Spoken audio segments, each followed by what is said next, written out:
What does it sound like to you? She says she doesn't know what it sounds like. Well, let's try to analyze that for a second. You don't know what it sounds like. Okay. There it is. Is that better? It says Taco. Good sound. Taco says good sound. Okay, that's all I want to know. But after hearing Taco last night, how many beers did you have? There you go. Good sound. Okay. SP fan, we are back. Everybody good. Everything is good. And we will start. Sounds nice. Looks like much better. Thank you very much. Okay, back to the busy phones. I don't know what I'm talking about. I'm a little upset this morning, okay? Everybody says it sounds good. Terrific. Okay, let's get back to it then, if it sounds good. All right, so again, if you missed it, this is what it's like. Mike Fiers says he's not interested in receiving extra security protection. How about that? We're going to leave the Giants out today because we'll do them tomorrow. So Mike Fiers doesn't want protection. He actually gave details about how the Houston Astros, used the sign system, and Major League Baseball offered him protection. What I think he should do is he should go on the mound, okay? Of course, he pitches for Oakland. He should go on the mound in a different uniform with a mustache and glasses. And this way they won't know it's him, right? Before hiring Ron Renicky to manage the Red Sox, Major League Baseball did check in to say that he was not going to be found in the middle of any cheating. If you remember a couple of weeks ago, I asked the question, why did they hire Renicky? Well, for some reason, all the details should be coming out tomorrow or the next day. The Braves, of course, they signed 11-year-olds before they were eligible. The Cardinals hacked the Astros' computers to read their scouting reports. Hundreds of players have doctored balls, doctored bats. There's definitely other teams using technology to steal signs, steroids, payoffs, P. Rose gambling. Major League Baseball at its best. Absolutely at its best. Okay, thank you for sticking in. Yeah, maybe they should send Fiers back, but we'll see what happens with that. Good morning to Chris, the Amazons. Dale is here. DK Lush and George and Jay Bass. We'll be seeing Jay Bass today at about 12 o'clock. King Hap did a great job last night there, King. Absolutely fantastic debut. Stephen Culps, nice to have you here, my boy. Known Stephen Culps for quite a few years. Just hope the sound is good for you. Kevin is here. Oh, there you go. Mr. Salesman. Phil is here. Ohio Angels fan. Taco. White Sox gal. Zelmo and Timothy, my hooker. So there you go. See you in a little bit. We're meeting Jason Bass this afternoon. And I'll tell you what a wonderful guy he is. And we'll see him. And hopefully that Andy can make it too. All right, so we'll see. Yeah, we've been having a little battle this morning. Okay, you talk about Vince McMahon and the show that he puts on.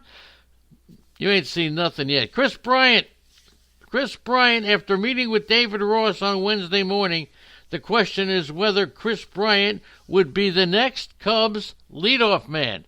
So look, we all have known about the leadoff men. Take a look at the leadoff men. You got Mookie Betts, you got Lindor, you got Acuna, you got Springer, you got Jock Peterson. So why not Chris Bryant? He typically hits second or third in the lineup for the first 5 years of his career. He led off his whole junior year in college, and he won every college award, first-team All-American. So if anybody could do it. Also, the hinting now is that Anthony Rizzo, and we said Rizzo might bat first. They changed it. Rizzo could be batting number 2. So you'll have Bryant batting first, Rizzo number 2, and still, it devalues Bryant and his chance for getting RBIs, okay?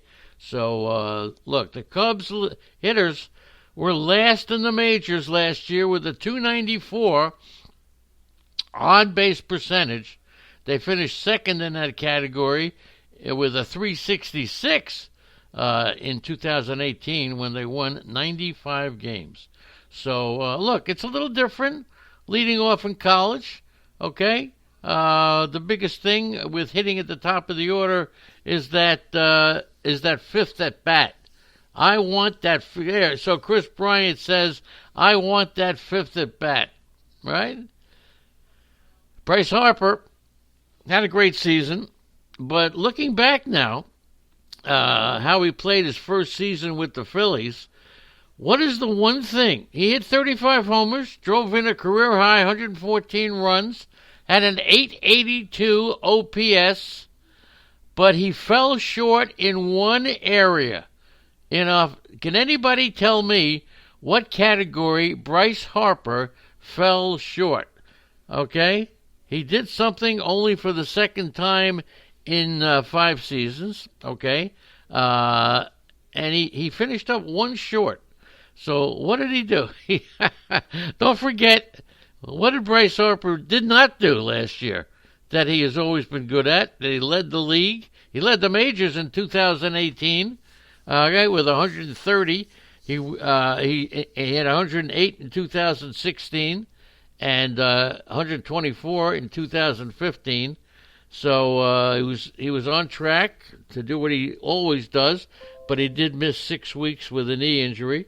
Okay, so what do you think? What was it that Bryce Harper failed to reach last year? Right? I just gave you all the details, but we'll see. All right. Agreed, Andrea. What's the story? I love some more Trevor Bauer. It was not RBIs. It was Ray Culp was a pitcher for the Phillies. There you go. I'll tell you what, George really knows everything. The thing is that he didn't walk. He only had 99 walks.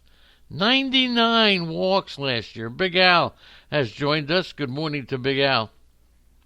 99 walks. You see, when Greg is not here, I'm lost. I'm absolutely lost. So that was pretty cruel. So Bryce Harper did not get his allotment of walks, and that really not good. Will Myers, okay, really with Eric Hosmer. Now Hosmer hit 276 with a 781 on-base plus slugging percentage against righties in 2019. But he hit 231 with a 600 OPS against lefties. So his his career splits. He's a left-handed hitter. 291 and 820 against righties. 251 against lefties. So since joining the Padres in the 2018 season, 5 of his 40 home runs have come against lefties, and only 5. And that's why Will Myers generally wallops left-handed pitchers with an extra base hit every 11 and a half at-bats. He gets an extra base hit against lefties. And in that was in 2019. Okay? For his career, slightly over an extra base hit every 10 at-bats. So we'll see how that works out with Will Myers. The hope is that Hosmer hits well enough against lefties.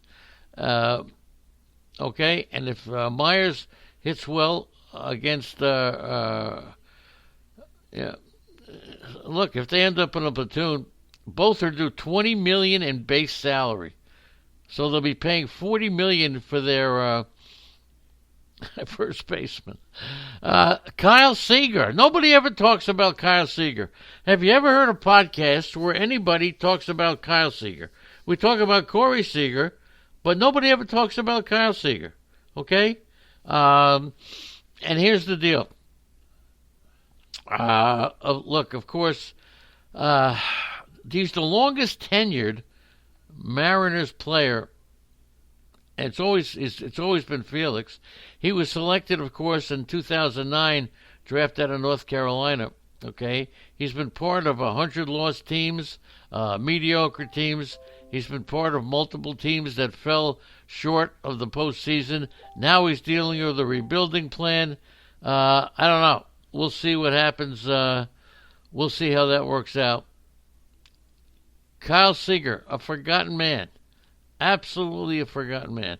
One of the things that I've learned in speaking to people from Texas is that they really believe there's a chance that Greg Bird could win that first base job over Ronald Guzman.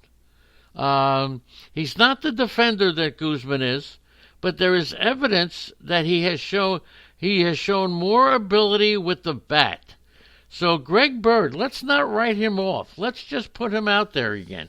There's evidence that he can hit, but he's got that long swing. He's got a real chance to unseat Ronald Guzman. His injury history makes it a significant concern. I know I personally am intrigued to see what Guzman does after suffering from information overload. You ever get information overload?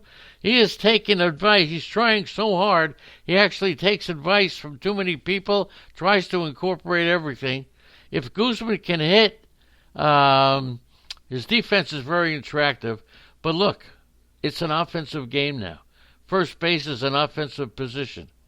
So let's see what happens. Do not write off Greg Bird, okay? Greg Bird needs to stay on the field, right? Okay? Greg Bird needs to stay on the field. All right. Thank you all for staying with me. Doug Boyle has joined us. Had a little connection problem at the beginning, but I think we've worked it out. Nice going, everybody. Thanks for sticking with us. All right, moving right along now.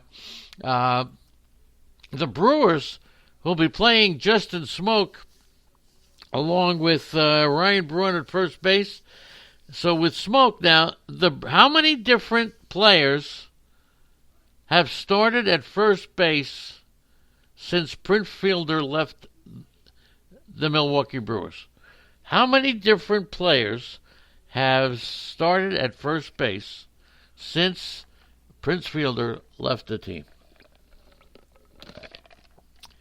Well, we'll be talking about lineup changes on Sirius Radio coming up. And don't forget Sunday, 7 to 10 a.m. I forgot it. So, and one of the things is, one of the teams looking at leadoff, we've got a leadoff position in Bryant. We've talked about Benintendi leadoff. We talked about Lindor batting third.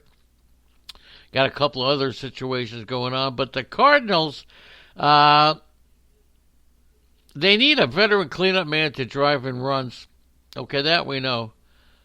But somehow, St. Louis has reached baseball's Final Four, despite ranking 29th out of 30th in batting average for leadoff men, .216. They were 29th in on-base percentage. The Cubs ranked 30 in the 30th in those categories. So manager Mike Schilt viewed it on Wednesday. The leading candidates, and we've been talking about Colton Wong and his desire to steal 30 basemen, Tommy Edman, even Dexter Fowler and Matt Carpenter and Harrison Bader. Although, Bader, Carpenter, Fowler have outside shots, but Colton Wong, none of them really was suitable in the number one spot last year other than Bader. He only had 8 at-bats. He got 2 doubles, and so Carpenter has had the most shot. He started 69 games as a top hitter, but he only hit .204. Fowler has 51 starts, batting .211. Edman, who might be the favorite, he had the highest average at .257 and 31 starts as the leadoff man, but he rarely walked and had .284 on-base percentage. Colton Wong batted a club-high .285, but was just 2 for 16 as a leadoff man. His on-base percentage for the season was about .360. He is the top candidate to bat first. Top candidate. So if he does, that will increase his chances of stealing 30 bases. Josh Hader. Now let's give you the answer to the question. Since Prince Fielder has left the Milwaukee Brewers, with Justin Smoke getting a chance to start, this will be first. Let me check the chat room to see if anybody got it. How many first basemen have they had since they lost Prince Fielder? The answer is 9. 9. All right? 9. 9 different stolen Big House at 21. It's 9. Anybody get that? Taco had 8. So they had 9 stolen bases.